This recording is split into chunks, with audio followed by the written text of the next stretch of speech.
We begin with the good news from the Middle East, where the office of Israeli Prime Minister Benjamin Netanyahu says a deal to release the hostages has been agreed. Netanyahu has delayed a cabinet vote to approve the Gaza ceasefire due on Thursday, accusing Hamas of seeking last-minute changes to the agreement. On Friday morning, the Prime Minister's office said he had been informed by the negotiating team that agreement on the deal had been reached. It added that the Security Cabinet would later meet on Friday to ratify the agreement before approval from the full government is sought. Families of the hostages have been informed. Representatives of Israel, Hamas, the United States, and Qatar have officially signed the deal in Doha, Israeli media report. Meanwhile, the Israeli far-right minister Ben Gvir has called on allies of the religious Zionism party to take a firm stand against the ceasefire deal.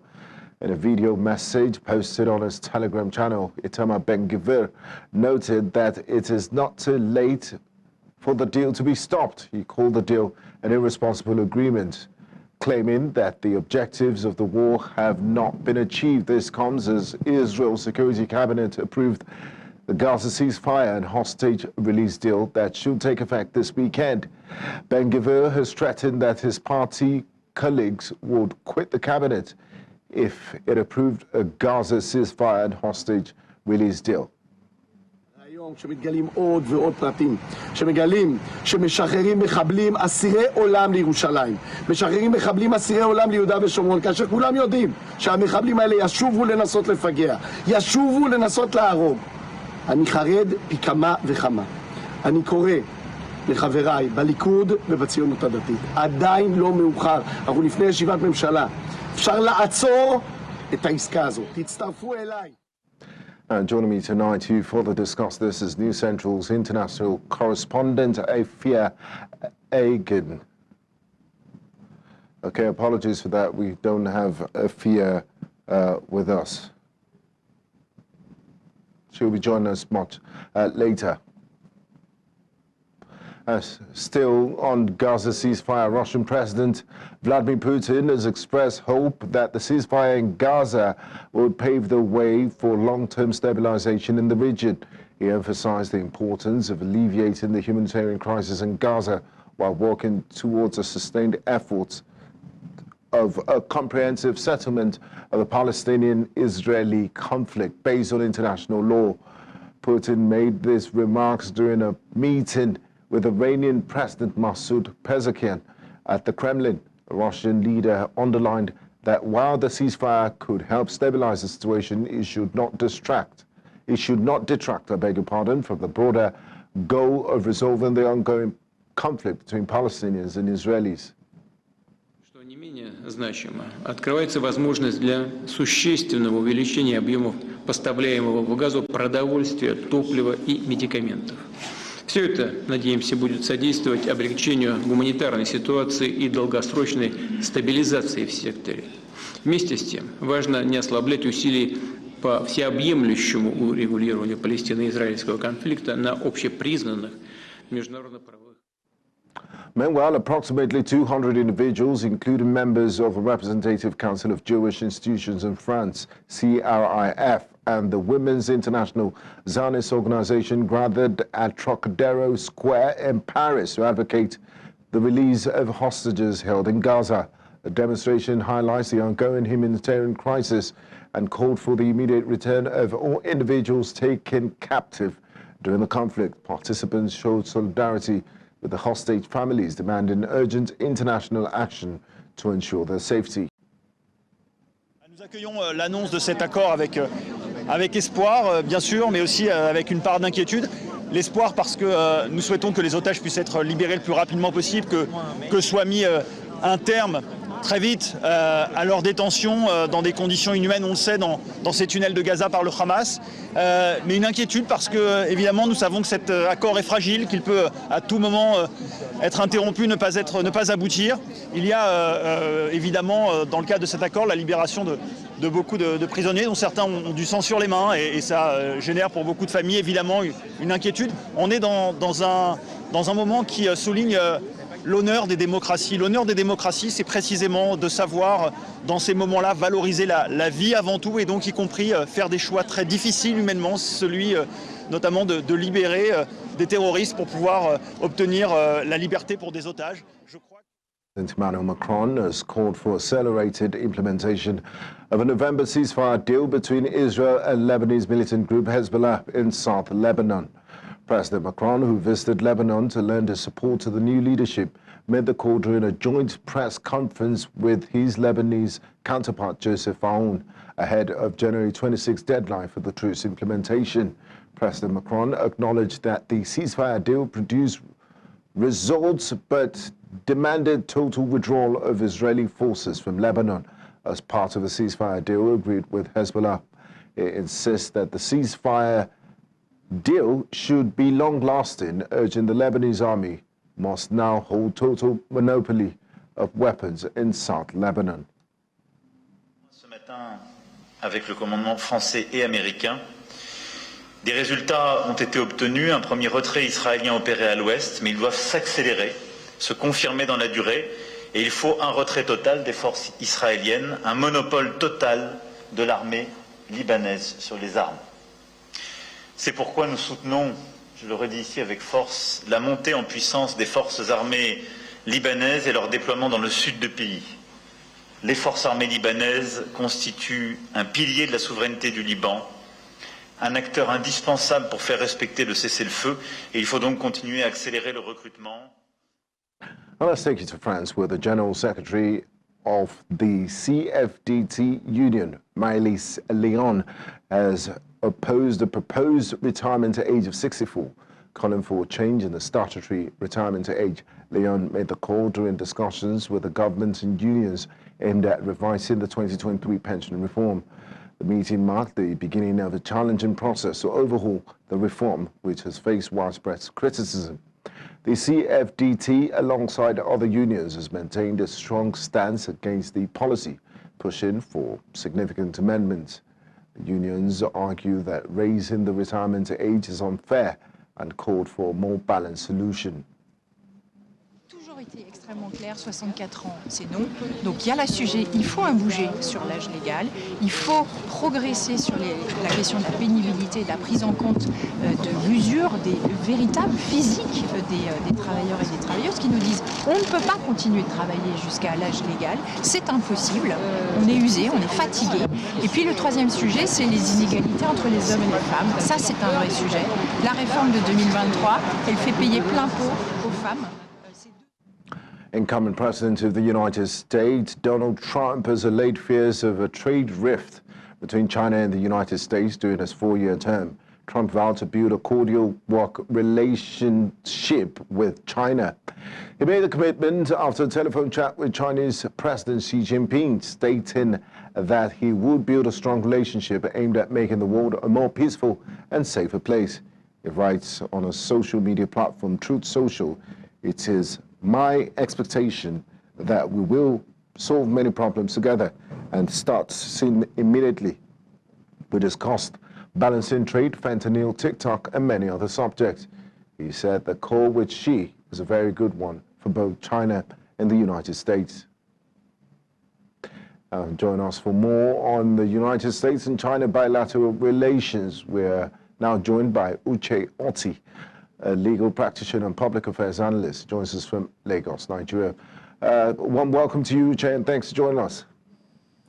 Thank you for having me. Now, Uche, there have been concerns of diplomatic and economic difficulties between the United States and China once Trump is in office. Do you agree to such a view, judging by this recent phone call that just transpired between Chinese President Xi Jinping and President-elect Donald Trump? Yes, definitely. I agree that there are concerns about the diplomatic relationship between the United States and China, and this has existed.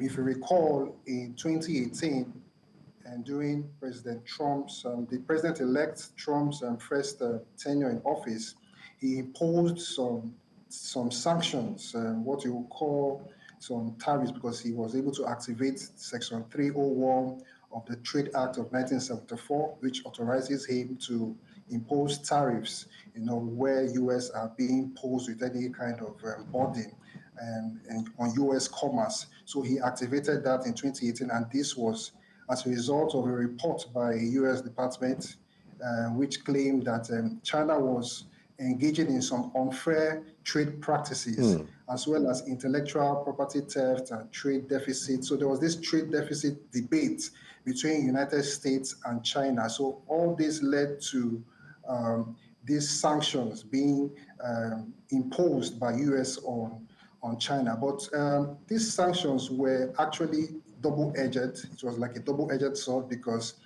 there were some retaliatory sanctions as well by China imposed against US, which ran into hundreds of billions of dollars.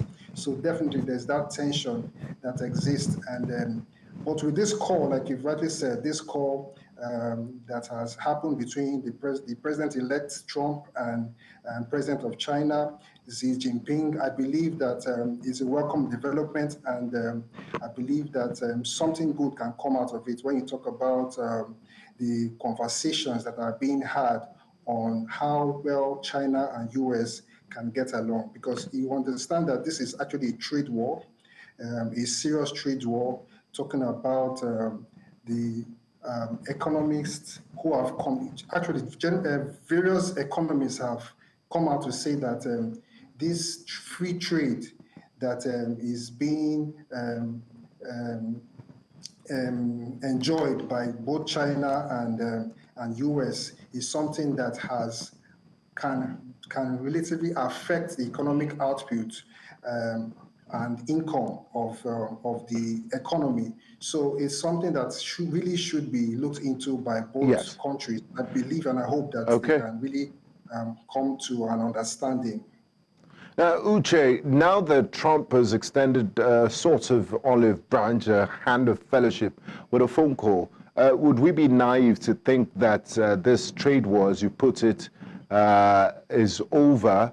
And should we believe that the two economic giants can work together, given the similarities in their economic interests? We do know there's a sort of competition between China and the United States for markets. Yes, of course. These are two big giants. They're actually the biggest economies in the world. So definitely there is this competition. I don't think it's going to be the end of it, but I believe that it's something that this call can actually yield something for the future. But you also see that Trump, even in his campaign trail, he did say that he was going to impose a further 10% tariff, sanctions on China. So, sometimes some of these leaders, they say something, but they have other ideas. So we don't know what the foreign policy of United States is going to be under the Trump administration. But I believe strongly that the U.S. have a policy, a trade policy, which is going to continue even from the Trump administration into the Biden administration. It's interesting to know that the sanctions that were imposed by the Trump administration were carried along by Biden administration. Many people might not have thought that would happen, but that was the case. So U.S. have one mind on what they want to achieve, and these sanctions it led to an increase of over $80 billion, a tax increase of over $80 billion, and it affected about $380 billion worth of trade. So you can see that it's actually a very big deal. And I just hope that both countries, with this call, I see it as an olive branch that has been extended. And because if they don't agree and come to an understanding, it's going to have some dire consequences for the global economy. Thank you so much, Uche Onti, for sharing your very wonderful insight on this subject. Do appreciate it. Thank you. Thank you for having me. Yeah. You're welcome back.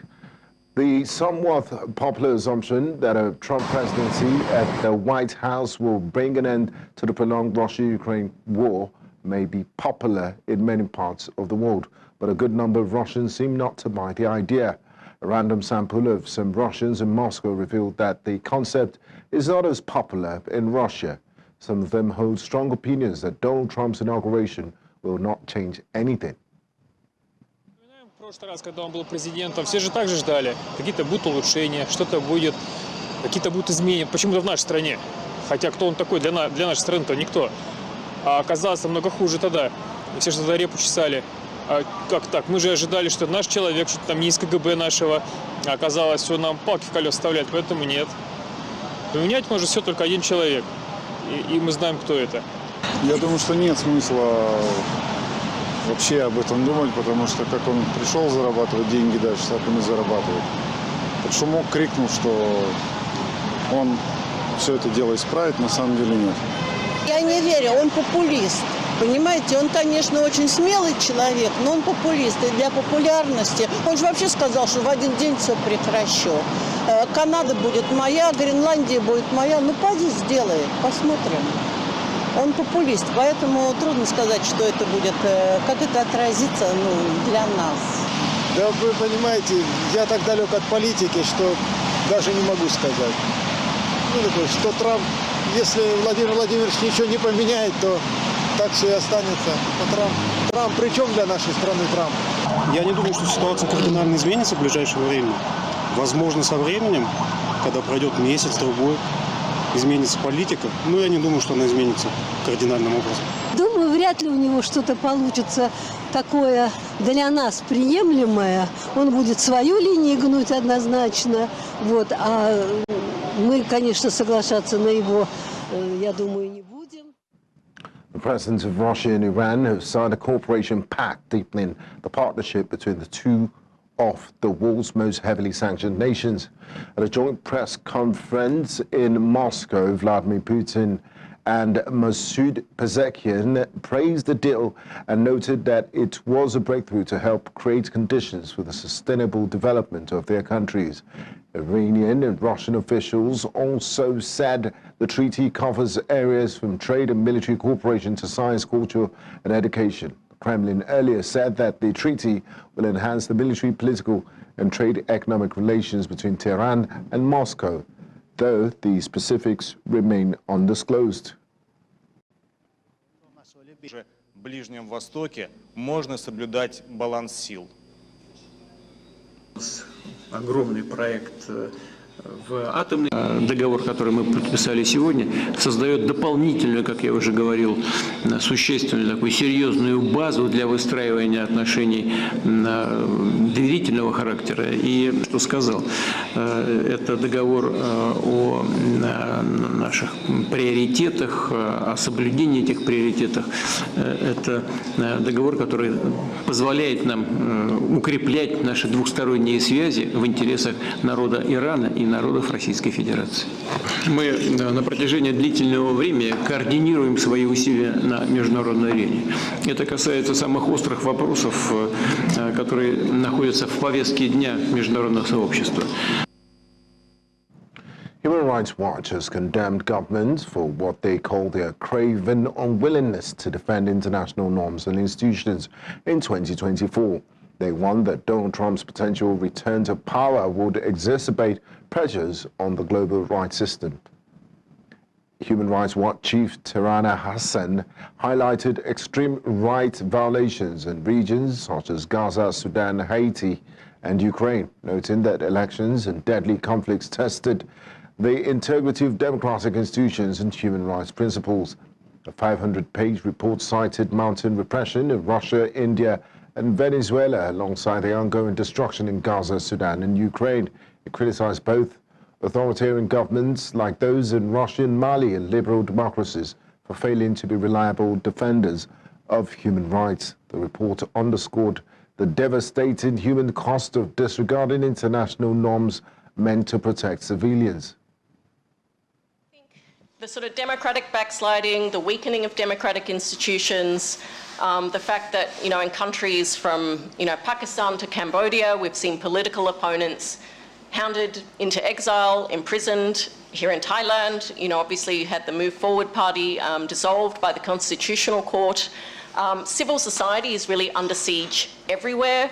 I think party. And there is a long history of transnational repression in this region involving governments, effectively trading dissidents in an effort to silence them. So why is it that this killing took place in Bangkok and not in Cambodia? It is really a message to dissidents that you might think that you've left your home country, but you aren't safe. We will hunt you down and we will take extreme measures to silence you. And I think this is something that we're very concerned about as a growing trend in this region. Former Prime Minister of Pakistan, Imran Khan, has been sentenced to 14 years in prison. Khan, who has been held in custody since August 2023, has around 200 cases on his neck. His party claims the latest conviction was intended to pressure him into stepping back from politics.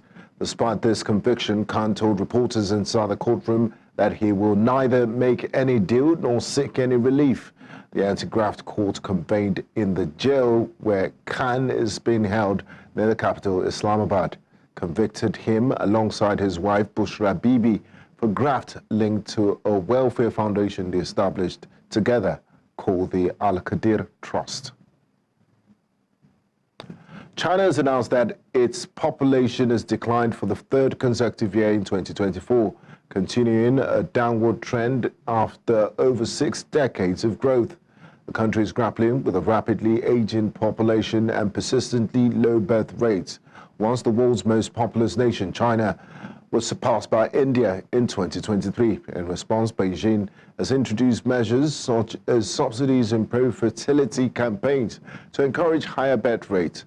According to the National Bureau of Statistics, China's population stood at 1.408 billion by the end of 2024, down slightly from 1.410 billion in 2023. However, this decline was less significant than the previous year's drop, which was more than double the fall reported in 2022.